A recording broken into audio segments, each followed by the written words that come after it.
Hello दोस्तों, समाज वाटिका channel में आप सबों का स्वागत है। मैं विमल सर। आज हम बिहार बोर्ड एनसीईआरटी बुक कक्षा 8 विषय इतिहास के पाठ संख्या 2 के बारे में पढ़ेंगे। पाठ संख्या 2 है, व्यापार से साम्राज्य तक कंपनी की सत्ता स्थापित होती है। इस वीडियो से पहले 3 और भी वीडियो बन चुके हैं इस चैप्टर के बारे में और चैनल पर अपलोड भी हो चुके हैं। वैसे विद्यार्थी साथी समाजी अभी तक जिन्होंने इस चैनल पर जो 3 वीडियो अपलोड हो चुके हैं इनको नहीं देखे हैं, कृपया इन्हें देख लें ताकि आपका इस चैप्टर के बारे में पूरा समझ आ जाएगी। तो चलिए इस चैप्टर के जो बचे हुए भाग है उसको हम आज पढ़ेंगे।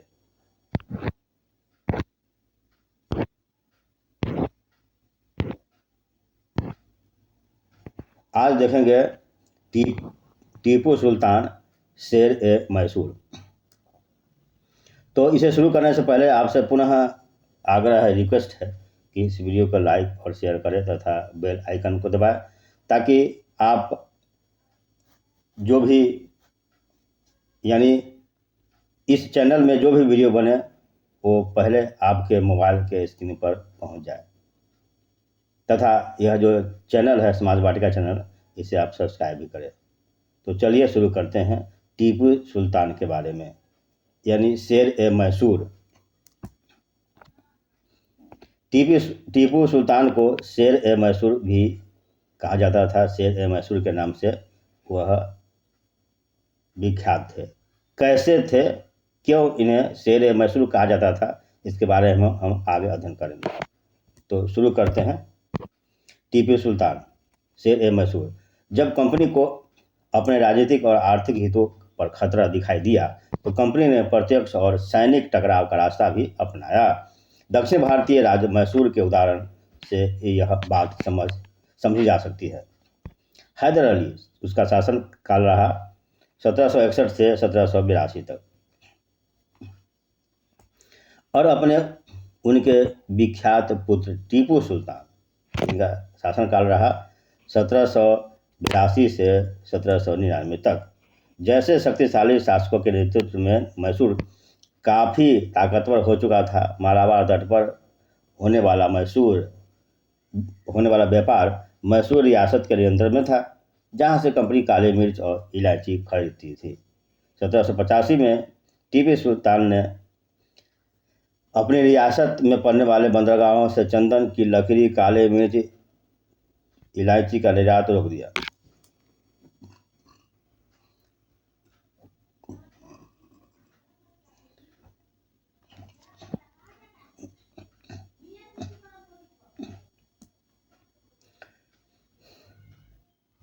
सुल्तान ने स्थानीय बंदरगाहों को भी कंपनी के साथ कारोबार करने से रोक दिया था। टीपू सुल्तान ने भारत में रहने वाले फ्रांसीसी व्यापारियों से घनिष्ठ संबंध विकसित किए और उनकी मदद से अपनी सेना का आधुनिकीकरण किया। यह चित्र है और टीपू सुल्तान का है। आगे इसमें दिया हुआ है कि चित्र नंबर 9 में इसमें दिया हुआ है, क्या दिया हुआ है? टीपू सुल्तान के बेटों को बंधक के रूप में कॉर्नवालिस के सामने पेश किया जा रहा है। डेनियल आर्म द्वारा यह चित्र बनाया गया है 1793 में। ये दोनों बच्चा जो है वह किसका है? टीपू सुल्तान का है, जिसको बंधक बना लिया था। कॉर्नवालिस के सामने इसको पेश किया जा रहा है। कंपनी के फौजों को हैदर अली और टीपू सुल्तान ने कई बार युद्ध में हराया, लेकिन 1792 में मराठों, हैदराबाद के निजामों और कंपनी की संयुक्त फौजों के हमले के बाद टीपू सुल्तान को अंग्रेजों से संधि करनी पड़ी। इस संधि के तहत उनके 2 बेटों को भी अंग्रेजों के बंधक के रूप में अपने पास रख लिया। अंग्रेजों ने क्या कर लिया? उनके दोनों बेटों को अपने पास बंधक के रूप में रख लिया। ब्रिटिश चित्रकारों को ऐसे दृश्यों की तस्वीर बनाने में मज़ा आता था जिनमें अंग्रेजों की सत्ता की विजय दिखाई देती थी। चलिए भाई आगे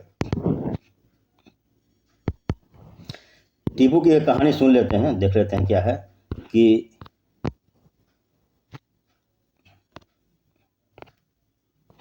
इस बॉक्स में दिया हुआ है। राजाओं की छवि अक्सर जनश्रुतियों से बनती है।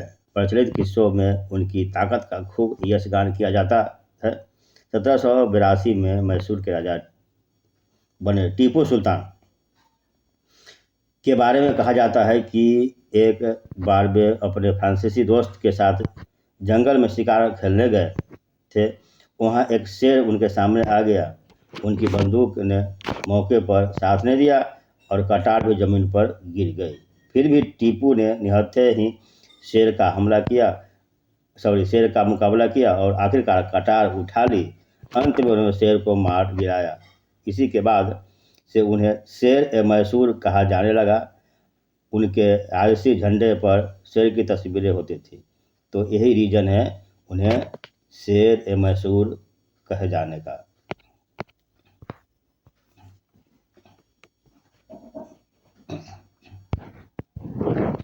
इसमें खिलौना भी दिया हुआ है, टीपू का खिलौना शेर। यह टीपू के विशालकाय मशीनी खिलौने की तस्वीर है। इनमें एक नकली शेर एक यूरोपीय सिपाही को दबाए हुए है। जब इसका हैंडल घुमाया जाता था तो नकली शेर दहाड़ता था और सिपाहियों के भीतर से चीख की आवाज़ें आती थी। अब यह खिलौना शेर जो है वह लंदन स्थित विक्टोरिया एंड एल्बर्ट म्यूजियम में रखा है। 4 मई 1799 को जब अपनी राजधानी श्रीरंगपट्टनम की रक्षा करते हुए टीपू सुल्तान की मृत्यु हो गई तो अंग्रेज इस खिलौने को अपने साथ ले गए। आगे देखते हैं इसमें चैप्टर में। सुल्तान के इन कदमों से अंग्रेज आग बबूला हो गए। यानी इनके किस कदमों से, यानी सुल्तान जो है क्या करने लगे, टीपू सुल्तान वह फ्रांसीसियों से अपना साठगांठ करने लगे। इसी के चलते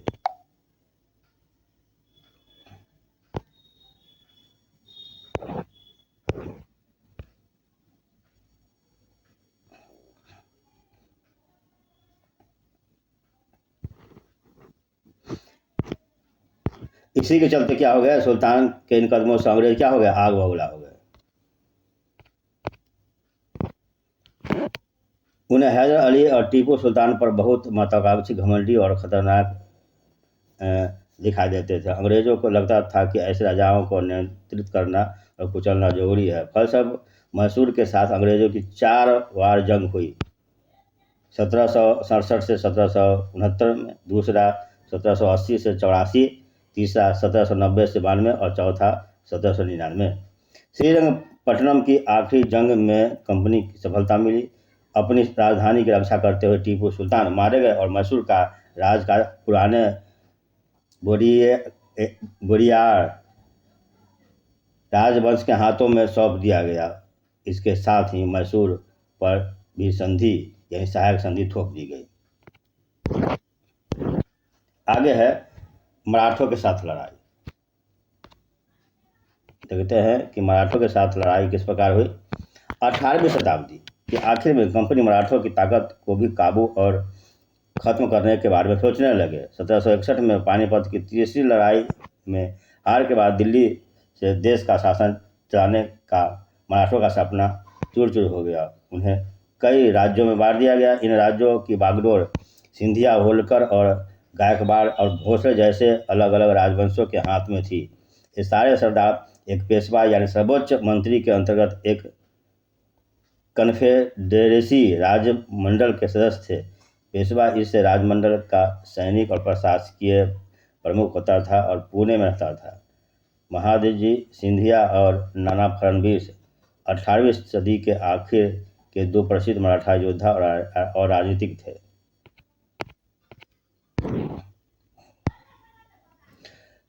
कन्फेडरेसी का मतलब हुआ गठबंधन। आगे है एक दिन एक के बाद।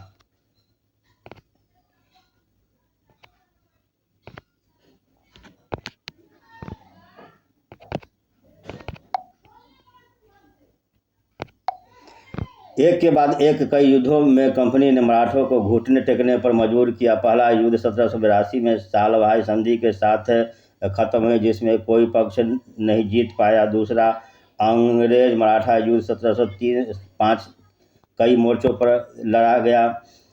इसका नतीजा यह हुआ कि उड़ीसा और यमुना के उत्तर में स्थित आगरा और दिल्ली सहित कई भूभाग अंग्रेजों के कब्जे में आ गए। अंततः 1719 के तीसरे अंग्रेज मराठा युद्ध में मराठों की ताकत को पूरी तरह कुचल दिया गया। पेशवा को पुणे से हटाकर कानपुर के पास बिट्टूर में पेंशन पर भेज दिया गया। अब विंध्य के दक्षिण में स्थित पूरे भूभाग पर कंपनी का नियंत्रण हो चुका था। आगे है सर्वोच्चता का दावा।